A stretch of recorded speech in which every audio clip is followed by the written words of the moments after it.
Hello, friends, and welcome back to this last session of the chapter My First Role in Life.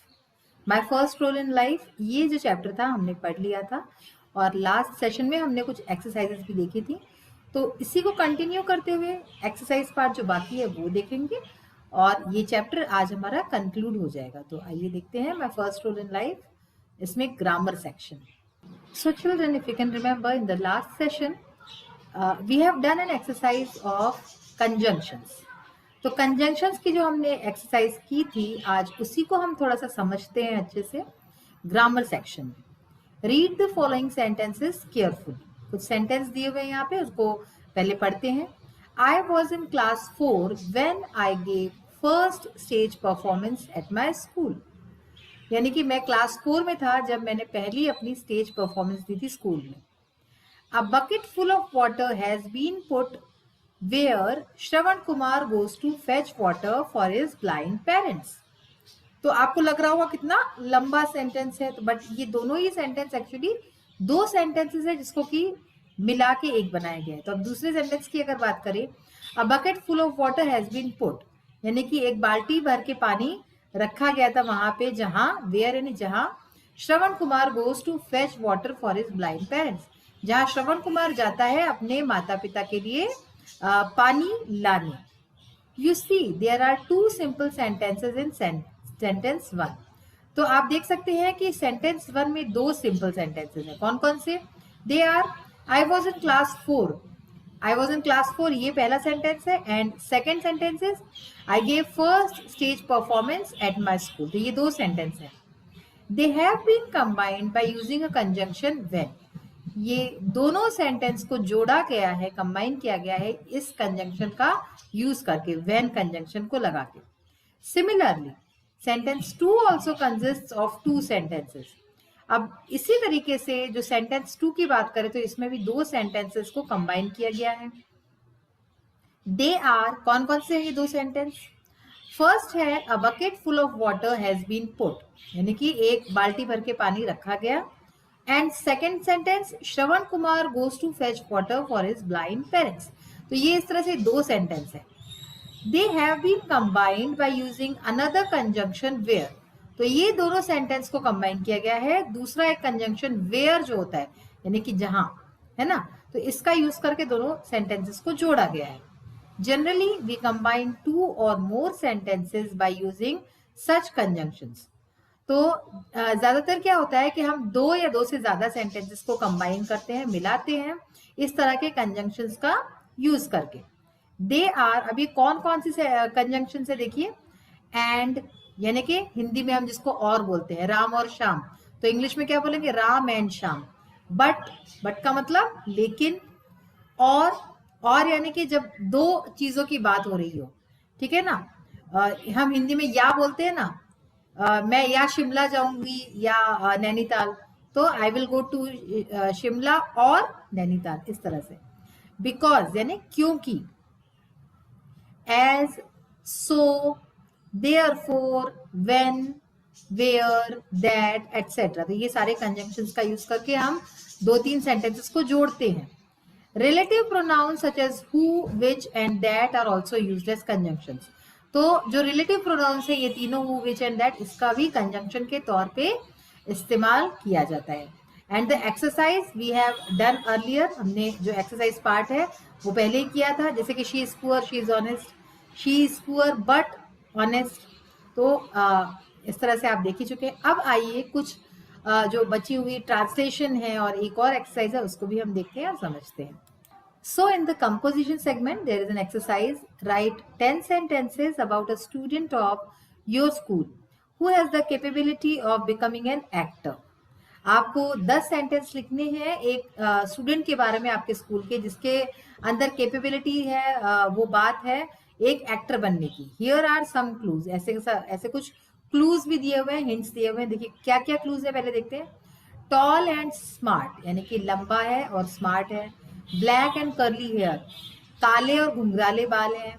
Clear voice, साफ आवाज है। Good memory, अच्छी याददाश्त है। Expressive body language, तो body language जो है वो भी बहुत एक्सप्रेसिव है, बिना कुछ कहे भी वो बता देता है। तो देखिए हम 10 सेंटेंसेस देखते हैं। फर्स्ट है Raman is a talented boy of my class. तो हमने सबसे पहले इसमें क्या किया, जो है लड़के का इंट्रोडक्शन दिया। रमन मेरी क्लास का एक बहुत ही होनहार लड़का है। He has the potential to become an actor. उसमें वो पोटेंशियल है, वो बात है एक एक्टर बनने की। He speaks well and has a clear voice. वो बहुत अच्छे से बोलता है और उसकी आवाज बहुत ही क्लियर है, साफ है। He is tall and smart. वो लंबा है और स्मार्ट है। तो देखिए ये जो हमने ही लिखा है, आप इसकी जगह शी भी कर सकते हैं। अगर आप एक गर्ल की बात कर रहे हैं तो आपको फर्स्ट सेंटेंस पे गर्ल का नाम लिखना है एंड देन आपको हर जगह ही की जगह शी लिखना है। His here is shining black and curly, यानी कि उसके बाल जो है बहुत ही काले और घने और कर्ली हैं, घुंघराले हैं। His memory is very good, उसकी याददाश्त बहुत अच्छी है। He can remember big dialogues very well, उसको लंबे लंबे डायलॉग्स भी हैं जो बहुत अच्छे से याद रहते हैं। He has expressive body language, उसकी बॉडी लैंग्वेज बहुत ही एक्सप्रेसिव है। 9th सेंटेंस होगा he also knows dancing and horse riding, उसको डांसिंग यानी डांस करना, नाचना भी आता है और इसके साथ ही हॉर्स राइडिंग, घुड़सवारी भी आती है।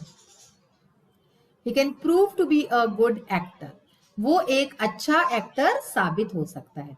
तो इस तरह से ये 10 सेंटेंस हमने लिखे। अगर आपके दिमाग में और बातें हैं तो आप भी अपने लैंग्वेज में सेंटेंसेस लिखिए।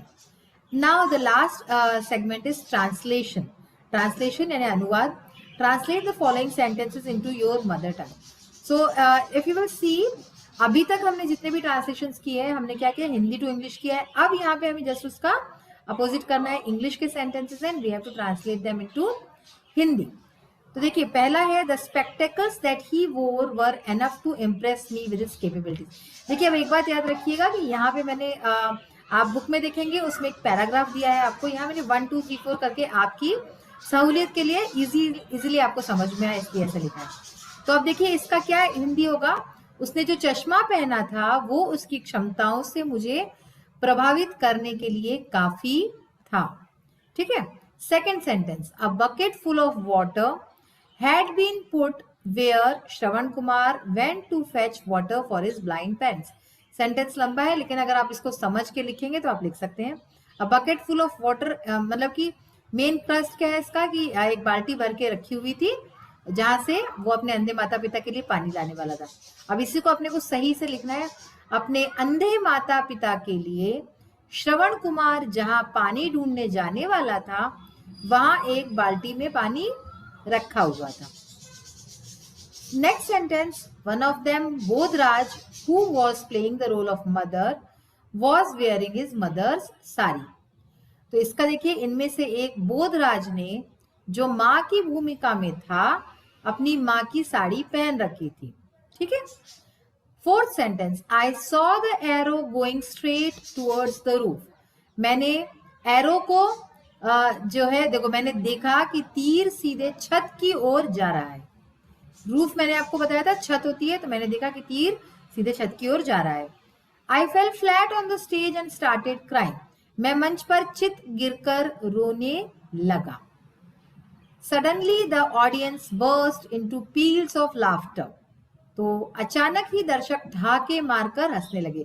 पील्स ऑफ लाफ्टर यानी ढाके मारकर हंसना। I had become so confuse that I didn't know what to do. यानी मैं इतना भ्रमित हो गया था कि मुझे नहीं पता था कि क्या करना है। तो बच्चों आज आपने देखा कि जो ट्रांसलेशन है, हम अभी तक तो हिंदी टू इंग्लिश कर रहे थे, आज हमने इंग्लिश टू हिंदी किया है। तो आपको दोनों तरीके से कैसे भी अगर एग्जाम में आए तो करना आना चाहिए। और इसके साथ ही हमने और बातें जानी कंजंक्शंस के बारे में कि किस तरह से दो सेंटेंसेस को जोड़ते हैं, कौन कौन से कंजंक्शंस यूज होते हैं। ठीक है। तो ये सारी बातें आपको आगे तक भी काम आएंगी। बच्चों आज जो आप अपने सहूलियत से अपने घर पे या फिर बाहर फ्रेंड्स के साथ कहीं भी आप बैठ के वीडियो देखते होंगे और अपनी पढ़ाई भी कर रहे हो साथ साथ, तो ये सारा आपको जो फैसिलिटीज हैं ये आपको आस विद्यालय की वजह से मिल रहा है। आस विद्यालय आपको 6 to 10 तक के सारे जो है सब्जेक्ट्स थरली आपको पढ़ाता है। इसमें आपको अलग अलग टीचर्स अलग अलग सब्जेक्ट्स पढ़ाएंगे। जैसे मैं इंग्लिश पढ़ा रही हूँ, ऐसे ही हिंदी, मैथ, सारे सब्जेक्ट्स आपको मिलेंगे और आपकी लैंग्वेज में, ताकि आप समझ सके उसको इजीली। ऐसे मिलेंगे। साथ में क्वेश्चनियर भी है कि आप उसके बाद आप उसके क्वेश्चंस भी कर सकते हैं ताकि आपको कितनी बातें समझ में आई। ठीक है, तो ये सारी बातें आप समझ सकते हैं। तो इसको अच्छे से पढ़िए और अपने फ्रेंड्स को भी बताइए इसका पूरा लाभ उठाने के लिए, बिकॉज इसका जो मेन पर्पस है हमारे आस विद्यालय का वो यही है कि ज्यादा से ज्यादा बच्चों को जो है शिक्षा मिले और वो इसका फायदा उठाए। तो आज का सेशन यही फिनिश करती हूँ। नेक्स्ट सेशन में नए चैप्टर के साथ फिर से मिलेंगे।